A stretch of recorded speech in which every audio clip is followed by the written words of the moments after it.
Esse é o Ancapso e nós vamos falar agora sobre o envelhecimento da esquerda. É um fenômeno que eu já apontei aqui no Brasil, falei para vocês, aqui no Brasil, para alegria da direita, o que a gente vê é que o pessoal da esquerda virou um bando de comunista de cabeça branca, cara. É só você ver, pô. É só você olhar aqui no Brasil, é o Lula, é o cara, o Fidel Castro lá, o Canel Dias lá do Castro lá em Cuba, é o Petro na Colômbia, é só gente velha, já quase morrendo, pé na cova. O que vai acontecer com os comunistas aqui na América Latina?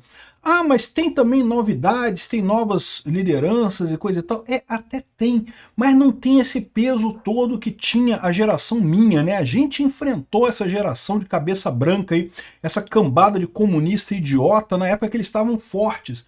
Agora eles estão fracos, estão morrendo, e a esquerda está acabando no mundo todo. Essa notícia aqui fala sobre o problema dos democratas lá nos Estados Unidos, né? O Bernie Sanders está se revelando como a grande liderança da esquerda nos Estados Unidos. Olha o Bernie Sanders, o cara é um comunista que era famoso, um comunista famoso na década de 90, década de 80. Agora já está ali todo velhinho, ele já nem anda fácil mais, já está com dificuldade de andar, coitado do cara. É mais velho que o Trump e o Biden. Ou seja, no final das contas, cadê a nova esquerda? Cadê a esquerda mundial, a nova geração da esquerda? Vamos entender esse problema? Porque tem dois fatores aí. E lá nos Estados Unidos, o problema é muito parecido com aqui no Brasil também. Essa notícia foi sugerida por Helena e várias outras pessoas. Obrigado aí ao pessoal que sugeriu notícias lá no nosso site, no visãolibertaria.com. E obrigado a você que está assistindo o nosso vídeo. Se você gosta do nosso conteúdo, por favor, deixe o seu like, se inscreva aqui no canal, né? Pois bem, o Ryan Zickgraf está falando aqui nessa revista aqui sobre o sentimento que muitos esquerdistas estão tendo lá nos Estados Unidos, que até eu falei para vocês, até eu percebo isso, né? Ou seja, o governo Trump tem um monte de críticas, eu mesmo critico o Trump por um monte de coisas, mas cadê a grande liderança democrática? Cadê a pessoa nos democratas que vai, né, ser o grande opositor ao Trump?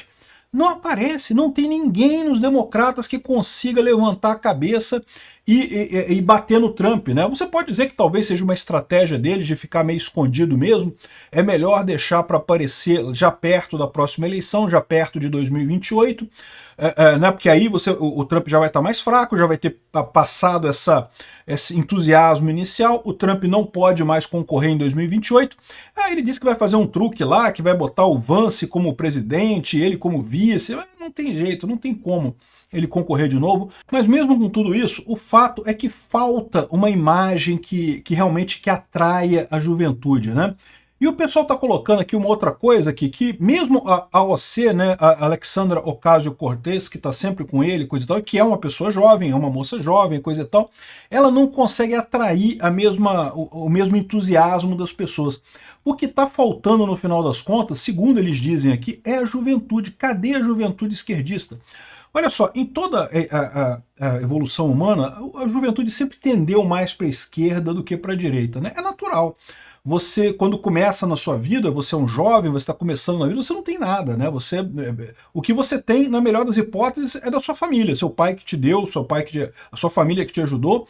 Então você começa um jogo em que você não tem nada, não tem nenhuma carta, não tem nenhuma ficha, não tem nada, e tem que começar a jogar com outras pessoas que já têm algum patrimônio, já têm um emprego, já têm alguma coisa. É cruel, todo mundo sabe, é assim, né? É difícil para todas as gerações esse início, né? Então é natural que o jovem, no início, se sinta tentado a essa negócio de vamos dividir tudo aí, porque, pô, tá desigual, muita desigualdade, pô, vamos dividir essas porra aí, que negócio é esse? Tem que dividir igualzinho para todo mundo, né? Pô, realmente é uma ideia atraente para quem se vê prejudicado, para quem se vê entrando num jogo que não tem nada e os outros todos têm um monte de coisa.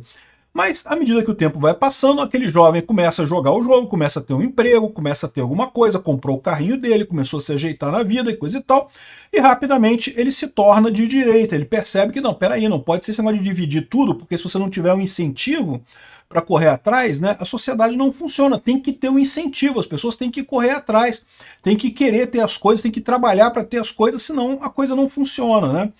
Enfim, mas a grande questão que eles falam é isso. O pessoal está comentando aqui que até nas universidades americanas, que são extremamente esquerdistas, Você vê esses grandes protestos pró-Palestina e coisa e tal, mas a verdade é que quando você faz a pesquisa, a imensa maioria dos alunos se tornou apolítica.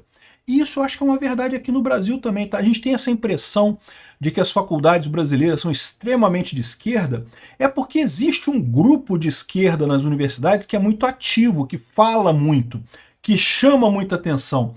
Mas se você comparar esse grupo com o total dos alunos nas universidades, ele não é tão grande assim, é um grupo relativamente pequeno, que sim, esse grupo é muito ativo, aparece muito, faz muito protesto, fala ele não, faz o L e coisa e tal. Assim, é um grupo que chama atenção, mas se você pegar em termos de número mesmo, a maior parte da juventude hoje em dia é apolítica, não quer se meter em política. Até porque é aquilo que eu falo para vocês, a juventude hoje em dia ela é muito mais inteligente do que a gente na hora de tratar a rede social. Eles já nasceram nessa era, a gente está aprendendo agora a usar a rede social.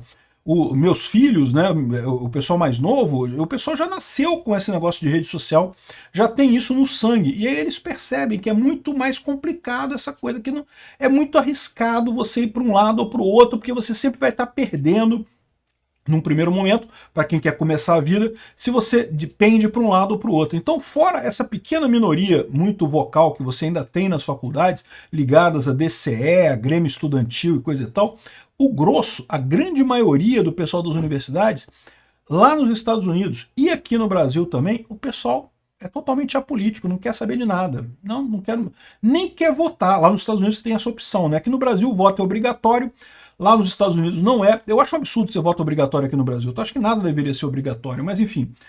De qualquer forma, o que o pessoal coloca é isso. Você tem esse problema, é um dos problemas. A juventude não quer se meter em política, não quer entrar nesse negócio de política. Tirando essa pequena minoria muito ativa, muito falante nas universidades, que é de esquerda, o resto não está nem aí.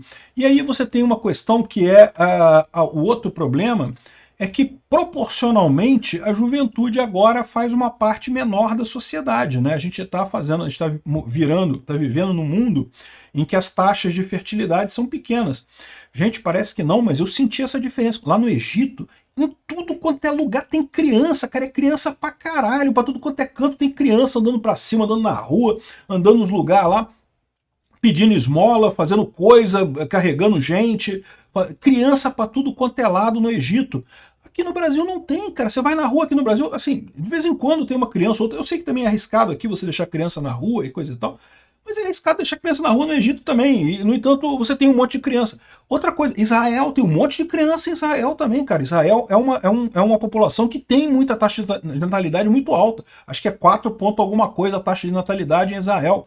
Ou seja, você tem muita criança, né? Diferente do Brasil hoje em dia. O Brasil você já não vê isso. Aqui no Rio de Janeiro, pelo menos, não vê.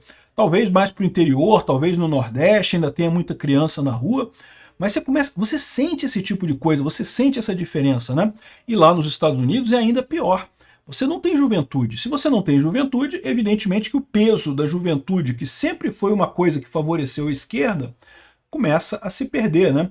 Eles falam aqui sobre como que parece que o maior símbolo de rebeldia nos Estados Unidos hoje em dia é o pessoal fazendo boicote de Tesla. Mas para pensar, quem faz boicote de Tesla, meu amigo, é quem tem dinheiro para ter um Tesla. Jovem não tem dinheiro para ter um Tesla. Um Tesla é caro, é um carro caro lá nos Estados Unidos, né? Jovem não tem grana para ter Tesla, meu amigo. E aí é isso que eles falam aqui, e é um fenômeno que a gente tem observado. A esquerda está envelhecendo, né? O Bernie Sanders é a imagem da esquerda americana, uma imagem velha.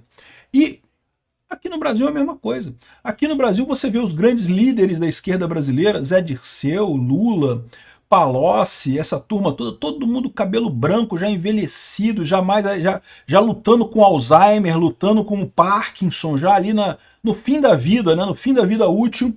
E, no entanto, continuam sendo os grandes nomes da esquerda no Brasil. E aí a geração seguinte, cadê a geração seguinte? Você tem Lindbergh é uma nulidade completa, não atrai ninguém, não tem uma...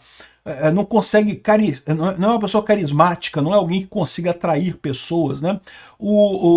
Duda Salabert, é o pessoal que eu torço, né? Como é que é aquela outra, sei lá o que, Hilton, Jessica Hilton, é isso? Eu não sei o nome daquela deputada lá, mas enfim, é o pessoal que, cara, não consegue encontrar eco na sociedade, vira uma coisa totalmente inócua.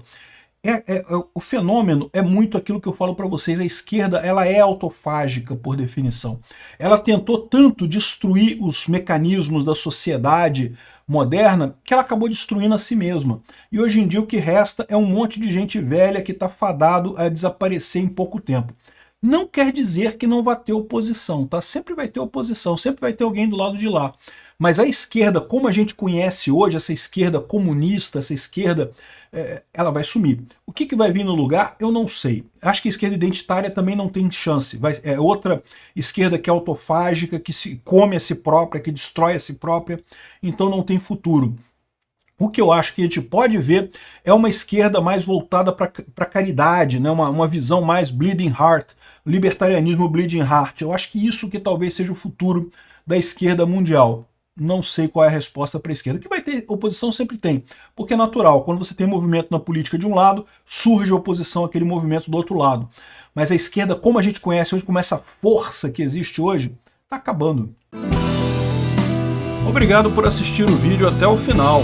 Além de curtir, compartilhar e se inscrever no canal, considere se tornar patrocinador com valores a partir de R$ 1,99. Clique no botão Seja Membro abaixo para saber as condições e vantagens de patrocinar o canal. Mais informações sobre o nosso projeto, visite nossos sites indicados na tela.